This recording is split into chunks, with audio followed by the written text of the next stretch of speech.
بسم اللہ الرحمن الرحیم وبہ نستعین انہ خیر ناصر و معین وصلی اللہ علی محمد وآلہ الطاہرین۔ اللهم صل على محمد وآل محمد. المسألۃ الثالثہ فی انہ تعالی قادر علی القبیح۔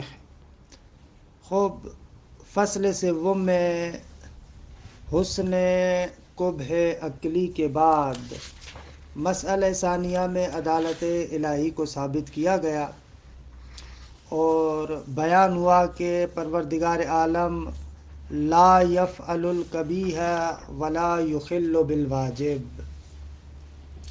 تیسرے مسئلے میں ایک نقطہ جو گزشتہ مباحث سے ہی تقریباً مطرح ہو رہا تھا وہ یہ ہے کہ درست ہے کہ خدا فعل قبیح کو انجام نہیں دیتا، لیکن سوال آیا قبیح فعل پر قدرت رکھتا ہے یا نہیں رکھتا، قادر ہے یا قادر نہیں ہے۔ درست ہے کہ خدا ظلم نہیں کرتا کیونکہ عادل ہے، لیکن آیا ظلم کرنے پر قدرت رکھتا ہے یا نہیں؟ فرماتے ہیں کہ تقریباً جتنے بھی علماء ہیں ان سب لوگوں کا ماننا ہے کہ خدا قدرت رکھتا ہے کبھی پر، لیکن انجام نہیں دیتا کیونکہ داعی نہیں ہے کبھی فعل کو انجام دینے کا۔ لیکن متکلمین میں آغائے نظام معتزلی ہیں، وہ کہتے ہیں کہ نہ، خدا اصلاً فعل قبیح پر قدرت ہی نہیں رکھتا، کر ہی نہیں سکتا۔ کیوں؟ وہ دلیل دیتے ہیں کہ بھائی قبیح فعل کو انجام کیوں دیتا ہے انسان؟ یا جاہل ہوتا ہے یا محتاج۔ خدا نہ جاہل ہے نہ محتاج، لہذا وہ قبیح فعل پر اصلاً قدرت نہیں رکھتا۔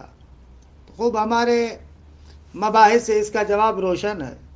اگر نظام یہ آپ کی جو دلیل ہے اس سے یہ سمجھ میں آتا ہے کہ قبیح کو انجام نہیں دیتا، نہیں کہ کر نہیں سکتا، خوب دو علیحدہ بات ہے، ان دونوں کے درمیان آپ جدائی ڈالیں۔ خوب یہ تقریباً مطلب ہے، لیکن ترتیب تھوڑی سی چینج ہے کتاب کے اندر۔ مطلب یہی ہے، عبارت کو دیکھیں۔ المسألۃ الثالثہ فی انہ تعالی قادر علی القبیح۔ تیسرا مسئلہ یہ کہ خدا فعل قبیح پر قدرت رکھتا ہے۔ خوب خواجہ دلیل اس طریقے سے بیان کرتے ہیں جس کو میں نے خارج میں ذکر نہیں کیا۔ بھائی خداوند متعال کی قدرت عام ہے، تمام ممکنات کے ساتھ تعلق لیتی ہے۔ خوب فعل قبیح بھی امر ممکن ہے یا ممکن نہیں ہے؟ خوب فعل قبیح بھی امر ممکن ہے۔ خوب جب امر ممکن ہے تو خدا کی قدرت کے دائرے میں آ جاتا ہے، درست ہے۔ قال مع قدرت ہی علیہ، پروردگار عالم کی جو قدرت ہے، مع قدرت ہی علیہ، خدا کی قدرت اس فعل قبیح پر۔ خوب کیوں فعل قبیح پر قدرت ہے؟ لعموم النسبہ، کیونکہ پہلے بیان کیا تھا نا، وعمومیت العلت تستلزم عمومیت الصفہ، درست ہے، یہ پہلے بیان کر چکے ہیں۔ خوب خداوند متعال فعل قبیح پر قدرت رکھتا ہے کیونکہ قدرت عمومیت رکھتی ہے تمام ممکنات کی نسبت سے۔ مع قدرت ہی علیہ ہے لعموم النسبت ہے، خوب کیونکہ نسبت عام ہے، جو بھی ممکن ہے وہ قدرت کے دائرے میں آ جاتا ہے، درست ہے کہ بالکل عبارت کا چھوٹا سا ٹکڑا ہے، اگر اس کو آپ جب تک وہ پہلے والی عبارت کے ساتھ نہ جوڑیں مکمل طریقے سے تو مزہ نہیں کرتا۔ عبارت پہلے خواجہ کی کیسے تھی؟ وَإِسْتِغْنَاؤُهُ وَعِلْمُهُ يَدُلَّانِ عَلَىٰ انْتِفَاءِ الْقُبْحِ عَنْ أَفْعَالِهِ تَعَالَىٰ، درست ہے۔ اس کے بعد پھر یہ عبارت ہے مع قدرت ہی علیہ، درست ہے کہ خداوند متعال کے افعال میں کوب نہیں پایا جاتا ما قدرت علیہ، ساتھ اس کے کہ ان پر قدرت رکھتا ہے. عبارت کو ایسے جوڑے اس طریقے سے درست ہے. یہ تکتی جو ہے کام خراب کر دیتی ہے. ید اللہ نے علی انتفاع القب ان افعالہ تعالی ما قدرت ہی علیہ. علم و استغناء خدا دونوں دلالت کرتے ہیں کہ خدا کے افعال سے کوب منتفی ہے، لیکن ساتھ اس کے کہ کبھی پر قدرت ہے. ایسے عبارت ہے. لعموم النسبہ، کیوں قدرت ہے؟ اس لیے کہ بھئی یہ مقدور ہے، ممکن ہے. جو بھی ممکن ہے وہ خدا کی قدرت کے دائرے کے نیچے آ جاتا ہے. ولا ینافی الامتناع اللاحق، آغا اس قدرت کے ساتھ منافات نہیں رکھتا. کیا؟ الامتناع اللاحق، کہ وہ فعل ممتنع ہوتا ہے. کیوں؟ اس لیے کہ خدا کے پاس اس کا داعی نہیں ہے. یا دوسرے لفظوں میں یوں بھی کہہ سکتے ہیں، خدا کی جب حکمت کو دیکھتے ہیں تو فعل کبھی کو انجام دینا ممتنع ہو جاتا ہے، لیکن حکمت کو مد نظر رکھتے ہوئے فعل کا ممتنع ہونا منافات نہیں رکھتا کہ فقط خالی قدرت کے اعتبار سے دیکھا جائے وہ مقدور ہے. روشن ہوا مطلب؟ کوئی بندہ کہے کہ بھائی یہ کس طریقے سے، ایک طرف سے تو آپ کہہ رہے ہیں کہ خدا فعل کبھی کو انجام نہیں دیتا، ہم کہہ رہے ہیں کہ نہیں دیتا، ممتنع ہے حکمت کو اگر مد نظر رکھیں. اما اگر حکمت کو مد نظر نہ رکھیں، فقط قدرت کو مد نظر رکھیں، خود دیکھیں فعل مقدور ہے، قدرت میں ہے. ولا ینافی الامتناع اللاحق بھی درست ہے اور الامتناع اللاحق بھی درست ہے، لیکن الامتناع اللاحق پڑھیں تو اچھا ہے. ولا ینافی یعنی یہ خدا کا قادر ہونا اس پر یا خداوند متعال کا اس کبھی پر قادر ہونا یہ منافات نہیں رکھتا. کس کے ساتھ؟ الامتناع اللاحق، اس امتناع کے ساتھ جو حکمت کی وجہ سے آتا ہے. اقول، عبارت روشن ہوئی خواجہ کی. اقول ذهب العلماء کافتاً، تمام کے تمام علماء اس نقطے کی طرف گئے ہیں کہ الا انہ تعالی قادر علی الکبیر الا النظام، سوائے نظام کے، نظام معتزلی. والدلیل علی ذلک، کہ خدا تمام امور پر قدرت رکھتا ہے، من جملہ کبھی پر بھی قدرت رکھتا ہے. خب دلیل کیا ہے؟ فرماتے ہیں والدلیل علی ذلک انا قد بینا عموم نسبت قدرت ہی الی الممکنات. ہم بیان کر چکے ہیں کہ اگر جتنے بھی ممکنات ہیں ان تمام کی نسبت سے پروردگار عالم کی قدرت ہے. درست ہے، اس کو پہلے بیان کر چکے ہیں. والکبیح منہا، اور کبھی بھی ان ممکنات میں سے، پس فیکون مندرجن تحت قدرت ہی، نتیجتاً کبھی فعل بھی خدا کی قدرت کے نیچے مندرج ہو جائے گا. تمام شو. احتج النظام، اگر نظام نے احتجاج کیا ہے، نظام نہیں ہے نا آپ کے پاس، مراد نظام ہے. احتج یعنی اس نظام نے احتجاج کیا، دلیل لے کر آیا ہے. بِأَنَّ وُقُوعَهُ مِنْهُ يَدُلُّ عَلَى الْجَهْلِ أَوِ الْحَاجَةِ، آغا اس کبیح کا واقع ہونا منہ پروردگار عالم سے دلالت کرتا ہے نعوذ باللہ اس کی جہالت اور حاجت پر. وَهُمَا مَنْفِيَّانِ فِي حَقِّهِ تَعَالَى، اور یہ جہالت اور حاجت پروردگار عالم کی ساحت سے بالکل دور ہیں، خدا سے دور ہیں. خب نتیجتاً خدا قادر نہیں ہے. والجواب ان الامتناع هنا بالنظر الى الحکمہ، اگر یہ کبھی فعل کو انجام دینا ممتنع ہوتا ہے خدا کے لیے جب ہم حکمت کو مد نظر رکھتے ہیں. فَهُوَ امتناع لاحق، یہ بعد والا امتناع ہے کہ لا یؤثر فی الامکان الاصلی. اس حکمت کو اگر مد نظر نہ رکھیں تو وہ جو امکان اصلی ہے، اصل قدرت کے لحاظ سے مقدور ہے. ولہذا عقب المصنف الاستدلال على مرادہ بالجواب عن الشبہ، لہذا اسی لیے دیکھتے ہیں کہ مصنف نے جو اپنی مراد پر استدلال قائم کیا اس کے پیچھے لے کر آیا، عقب پیچھے لے کر آیا، بالجواب عن الشبہ اس شبہ کے جواب کو. عبارت سمجھ میں آئی؟ وَلِهَذَا، اور اسی وجہ سے اقبل مصنف رحمہ اللہ الاستدلال علی مرادہ، اسی لیے مصنف جو اپنے مراد پر استدلال کر رہے ہیں اس کے پیچھے لے کر آئے، استدلال علی المراد کے پیچھے لے کر آئے کس کو؟ بالجواب عن شبہ، شبہ کے جواب کو، کہ التی لہو، کہ جو شبہ اس نظام کے لیے ہے، جو شبہ نظام تھا اس شبہ نظام کے جواب کو استدلال کے بعد لے کر آئے۔ دیکھ رہے ہیں آپ، پہلے کہا ما قدرت ہی علیہ لعموم النسبہ، استدلال شد، ولا ینافی الامتناع اللہ ہے، یہ اس شبہ کا جواب۔ وَإِن لَمْ يَذْكُرْهَا صَرِيحًا، اگرچہ صراحتاً نہیں لکھا لیکن بہرحال جیسے ان کی عبارت ہے وہ تو ایسے ہی لکھتے ہیں، تمام شدہ گا۔ خوب، یہ تقریباً مسئلہ ختم ہوا، کہ روشن ہے مسئلہ، اتنا وہ بھی نہیں تھا۔ چوتھا مسئلہ غرض کے بارے میں، کہ یہ بھی تقریباً حسن کو بے عقلی کے مباحث کے فروعات میں سے اور عام ترین مسئلہ ہے۔ وہ مسئلہ یہ کہ آیا خداوند متعال جو کسی فعل کو انجام دیتا ہے کسی غرض کے تحت انجام دیتا ہے یا نہ کسی غرض کے تحت انجام نہیں دیتا؟ دوسرے لفظوں میں افعال الہی کے اندر کوئی غرض ہوتی ہے یا نہ؟ یہ ایک مسئلہ ہے۔ دیکھیں، ہم لوگ جو ہیں عام طور پر انسان، وہ جتنے بھی افعال انجام دیتے ہیں وہ کسی نہ کسی غرض کے تحت ہوتے ہیں، کوئی ہدف ہوتا ہے، اس ہدف اور غرض کے تحت ہم اس فعل کو انجام دیتے ہیں۔ اور عام طور پر ہماری نارمل زندگی ایسے ہوتی ہے کہ ہم لوگ ہمیشہ اس غرض کے ذریعے سے اپنے آپ کو کامل کرنا چاہتے ہیں۔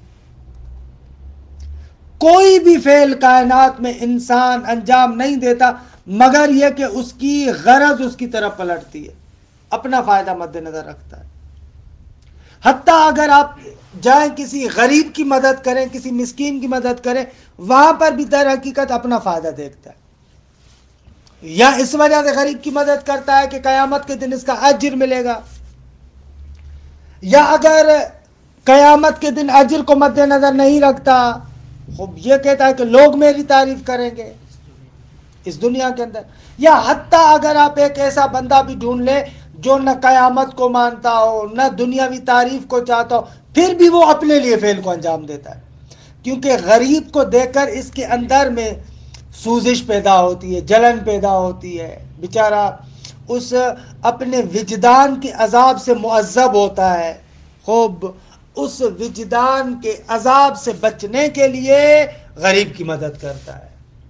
اللہ ہمارے یہاں ایسے جب بھی ہم کسی فعل کو انجام دیتے ہیں تو اس فعل کے ذریعے سے استقمال پیدا کرتے ہیں۔ اصلاً انسان ایسے فاعل مختار ہمیشہ فعل کے ذریعے سے استقمال پیدا کرتا ہے، اپنے لیے انجام دیتا ہے۔ غرض اور ہدف ایسے ہے۔ آیا خداوند منان کے افعال کے لیے غرض آپ تصور کر سکتے ہیں؟ آغایون اشاعرہ کہتے ہیں کہ نہ، خدا کے افعال کے لیے غرض نہیں ہے، اور ان کی دلیل بھی یہی نقطہ ہے جو میں عرض کر رہا ہوں۔ وہ کہتے ہیں کہ بابا، اگر خدا کے افعال میں غرض اور ہدف ہو، اس کا مقصد یہ ہے کہ اس غرض اور ہدف کے ذریعے سے وہ استقمال پیدا کرنا چاہتا ہے، کامل بننا چاہتا ہے۔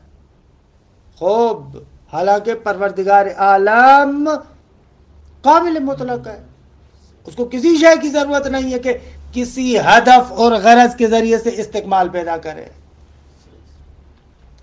یہ آغایون اشاعرہ کی منطق ہے، معروف ہے ان کا جملہ، افعال اللہ لا یعلل بالاغراض، خدا کے افعال کے اندر غرض کا تصور نہیں ہے۔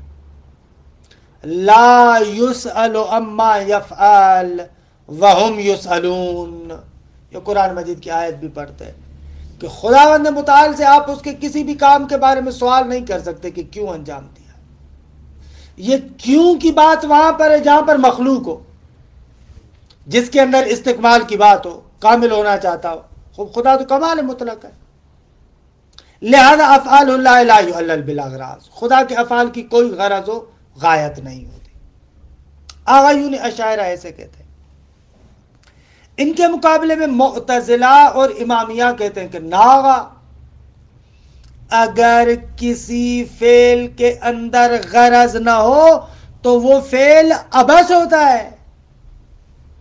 خوب فعل عبث کبھی ہوتا ہے، اور خداوند متعال سے فعل عبث یعنی کبھی دور ہے. کیسے کہہ سکتے ہیں آپ؟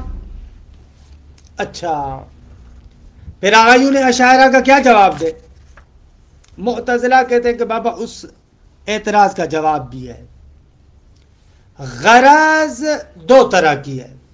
جب بھی کوئی فاعل کو انجام دیتا، کوئی فاعل فعل کو انجام دیتا ہے اور اس فعل کے اندر جو غرض ہو وہ دو طرح کی ہوتی ہے. یا وہ غرض فاعل کی طرف پلٹتی ہے جیسے کہ ہم لوگ ہیں. کبھی کبھار غرض فاعل کی طرف نہیں پلٹتی، خود فعل کی طرف پلٹتی ہے.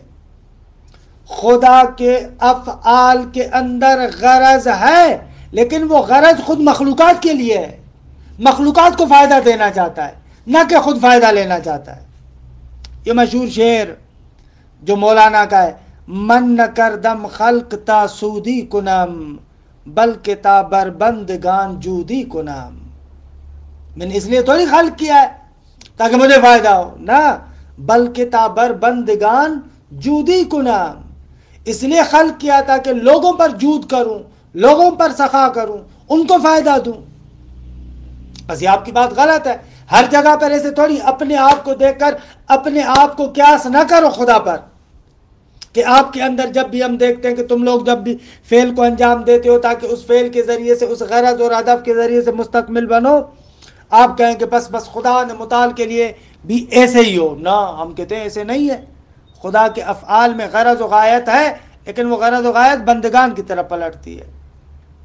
درست آگا؟ تو یہ جواب دے رہے ہیں یہاں پر.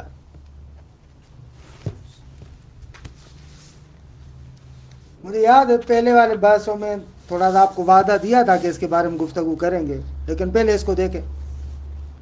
المسألۃ الرابعۃ فی انہ یفعل لغرض، خدا نے متعال کسی بھی فعل کو انجام دیتا ہے غرض کی وجہ سے. قال ونفی الغرض یستلزم العبث، یہ استدلال. اگر خداوند متعال کے افعال میں غرض نہ ہو تو لازم آئے گا کہ وہ فعل عبث ہو. فعل عبث کبھی ہے اور کبھی خدا سے دور ہے، پس خدا کا فعل عبث نہیں. عبث نہیں تو غرض و غایت بھی ہے. وَنَفْيُ الْغَرَضِ يَسْتَلْزِمُ الْعَبَثَ، اگر غرض کی نفی کر دی جائے تو یہ مستلزم ہے عبث کا. خوب آغا غرض پھر یعنی خدا کامل ہوتا ہے نا. وَلَا يَلْزَمُ عَوْدُهُ إِلَيْهِ، یہ اشاعرہ کے اعتراض کا جواب. اور لازم نہیں آتا عودہو کہ وہ غرض پلٹتی ہو الیہ خدا کی جانب، نہ ہوگا بندگان کی طرف غرض پلٹتی ہے. مشکل نظر ہے. اقولو اختلف الناس ہونا، یہاں پر لوگوں نے اختلاف کیا ہے. فذهبت المعتزلہ، تو ایک نقطہ دیکھ رہے ہیں آپ، تقریباً مباحث میں جو ہم آ رہے ہیں ایسے نہیں لگ رہا کہ معتزلہ کے پیچھے پیچھے چل رہے ہیں. وہ ہمارے پیچھے نہ، آپ ان کے پیچھے چل رہے ہیں. نہ، ابھی تک کلان حالا وہ پاکستانیوں کی طرح غیرتی بنے تو کہے کہ وہ ہمارے پیچھے چل رہے ہیں، لیکن تاریخی لحاظ سے باقاعدہ کلامی یہ اس طریقے کے نظریات ان کے باقاعدہ علم کلام کے عنوان سے ہم سے پہلے ہیں. درست، تو ان کے پیچھے چل رہے ہیں. یہاں پر ہم لوگوں کو محسوس نہیں ہوتا کہ کیسے غیروں کی طرف چل رہے ہو. ہاں، خوب ہمارے اس کلام پر چھاپ دیکھیں معتزلہ کی کتنی ہے. ہاں یہاں پر برا نہیں لگتا. کوئی عرفانی مطلب ہو تو فوراً کہیں گے یہ سنی ہے، یہ فلاں ہے، یہ فلان ہے، یہ دمکان ہے، ایسے کہتے ہیں. یہاں پر کیسے چل رہا ہے؟ فذهبت المعتزلہ، یہاں پر بھی ہم ان کے پیچھے نہیں ہیں. حقیقت یہ ہے کہ ہم برہان کے پیچھے ہیں. نحن ابناء الدلیل نمیل حیث یمیل.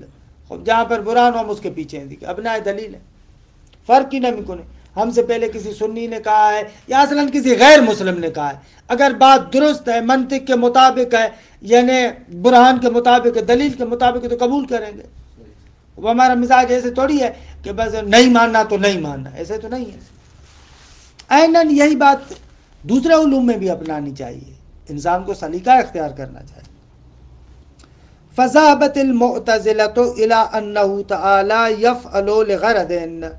معتزلہ اس نقطے کی طرف گئے کہ پروردگار عالم کیا ہے، غرض کی وجہ سے فعل کو انجام دیتا ہے. ولا يفعل شيئا لغیر فائدۃ، بغیر فائدے کے کسی فعل کو انجام نہیں دیتا.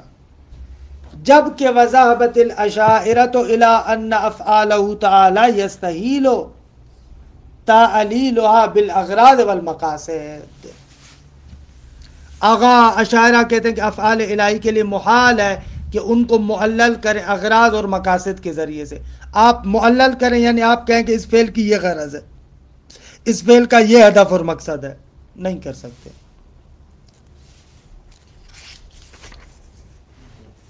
والدلیل علی مذہب المعتزلہ، مذہب معتزلہ پر دلیل یہ ہے کہ ان کل فعل لا یفعل لغرض فانہ عبث. ہر وہ فعل کہ جو غرض کے بغیر انجام دیا جائے وہ عبث ہے. والعبث قبیح، اور فعل عبث قبیح ہے. واللہ تعالی یستحیل منہ فعل القبیح، اور پروردگار عالم سے محال ہے کہ کسی فعل قبیح کو انجام دے. درست ہے آقا؟ خوب اشاعرہ نے ان کے ان اعتراضات کے جوابات بھی دیے ہیں آقا، ایسے نہیں ہے کہ وہ لوگ خاموش رہے ہوں. بھلے احتج المخالف، آقا اشعری احتجاج کرتا ہے، اشکال کرتا ہے بأن کل فاعل لغرض وقصد فإنہ ناقص بذاتہ. اگر ہر وہ فاعل کے جو کسی غرض اور ہدف کے وجہ سے فعل کو انجام دیتا ہو وہ بذات خود ناقص ہوگا. مستکمل بذالک الغرض، اس غرض کے ذریعے سے وہ استکمال پیدا کرے گا. جبکہ واللہ تعالی یستحیل علیہ النقصان، اور محال ہے کہ خدا ناقص ہو. والجواب النقص انما یلزم لو عاد الغرض والنفع الیہ. اگر غرض اس صورت میں لازم آئے گی کہ جب آپ کہیں کہ وہ غرض خدا کی طرف پلٹتی ہو، وہ فائدہ خدا کی طرف پلٹتا ہو. وَأَمَّا إِذَا كَانَ النَّفْعُ عَائِدًا إِلَىٰ غَيْرِهِ، اگر وہ نفع اور فائدہ غیر کی طرف پلٹتا ہو تو فلا یعنی پھر اس صورت میں لازم نہیں آئے گا کہ خدا ناقص ہو. کما نقول انہ تعالی یخلق العالم لنفعہم، کہ وہی عرض کیا من نہ کردم خلق تا سودی کنم بلکہ تا بربندگان جودی کنم. خوب تمام شو. الحق والانصاف، اس مسئلے کے اندر من جہت معتزلہ کی بات درست ہے، من جہت اشاعرہ کی بات درست ہے. کامل بات دونوں نہیں ہے، دونوں ناقص بات کر رہے ہیں. معتزلہ کی بات یہ کہ خدا کی غرض ہے لیکن وہ فعل کی طرف پلٹتی ہے. بالاخر فعل کو ایک طریقے کی تاثیر دی نا آپ نے خدا میں، دقت کیجئے گا، یعنی غرض فعل باعث بنی کہ خدا فعل انجام دے. دقت کریں، یعنی معتزلہ نے جو بیان کیا کہ جس پر خواجہ بھی راضی ہو گئے اور ہمارے شیعہ بھی اس کو قبول کرتے ہیں، بالاخر ایک طرح کی تأثیر آپ فعل کے لیے قرار دے رہے ہیں جو خدا کی طرف جا رہی ہے. بھائی خدا نے فعل کو کیوں انجام دیا؟ اس کو تو کوئی فائدہ نہیں ہے، اس کی تو کوئی غرض نہیں ہے. آپ کہہ رہے ہیں نا غرض ہے. غرض کون سی ہے؟ غرض وہ فعل کے اندر غرض ہے. وہ فعل والی غرض مؤثر واقع ہوئی ہے خدا میں تاکہ خدا فعل کو انجام دے. یہ بھی ایک طرح کا نقص ہے کہ کوئی اور چیز آ کر خدا کے اندر اثر انداز ہو، یہ غلط ہے۔ دوسرے لفظوں میں آغا غرض اور علت غائی کسے کہتے ہیں؟ خوب، غرض کی جو تعریف ہے کہ جس کی وجہ سے فاعل فعل کو انجام دیتا ہے، ما لأجلہ یفعل الفاعل الفعل، جس کی وجہ سے فاعل فعل کو انجام دیتا ہے، درست ہے، یہ ہو جائے گی علت غائی۔ کیا ہو جائے گی؟ علت غائی۔ اور خارج میں وہ جب متحقق ہو اس کو کہتے ہیں غرض۔ دونوں میں فرق ہے، علت غائی اور غرض میں تفاوت ہے۔ علت غائی فعل سے پہلے ہوتی ہے، غایت فعل پر مترتب ہوتی ہے۔ اگر آپ گھر سے نکلے یہاں تک آئے تاکہ مباحثہ کریں، خوب وہ جو گھر سے آپ نکلے اور آپ نے سوچا کہ میں جاؤں جا کر مباحثہ کروں، خوب وہ جو آپ نے گھر کے اندر سوچا، تفکر کیا اور جس کی وجہ سے آپ حرکت میں آئے، اس کو کہیں گے علت غائی۔ اور یہاں پر جو آئے اور یہاں پر مباحثہ واقع ہوا، اس کو ہم کہیں گے غایت۔ اسی لیے کہتے ہیں کہ مقام علمی کے اعتبار سے، صورت علمی کے لحاظ سے اگر غایت کو لحاظ کریں تو علت غائی ہے، صورت علمی کے لحاظ سے ہاں علت غائی ہے، اور خارج میں جب فعل پر متحقق ہو جائے تو وہ غایت ہے۔ درست ہوگا؟ اچھا، ہم ابھی سوال کرتے ہیں، یہ جو علت غائی ہے آغا، یہ فاعل کو حرکت دیتی ہے علت غائی، اصلاً فاعل فعل کو کیوں انجام دیتا ہے؟ اس علت غائی کی وجہ سے۔ اسی لیے مشہور تعبیر ہے کہ علت غائی فاعلیت فاعل کے لیے علت فاعلی ہوتی ہے۔ اگر علت غائی نہ ہو تو فاعل فاعل نہیں بنے گا۔ دقت کر رہے، آپ گھر سے نکلے کیوں؟ اس علت غائی کی وجہ سے۔ آپ نے فعل انجام دیا گھر سے نکلنے والا، کیوں؟ اس لیے کہ آپ کے ذہن میں علت غائی دی۔ وہ علت غائی یعنی ہدف، سبب بنا کہ آپ ایک فعل کو انجام دیں۔ اس کو کہتے ہیں فلسفے کی زبان میں کہ علت غائی فاعلیت فاعل کے لیے علت فاعلی ہوتی ہے، فاعل کو فاعل بنانے والی علت غائی ہوتی ہے، ایسے کہتے ہیں۔ درست بات ہے۔ اب آپ آئیں اور کہیں کہ خداوند منان کے مورد میں بھئی غایت اور غرض ہے، اور وہ غایت اور غرض کیا ہے؟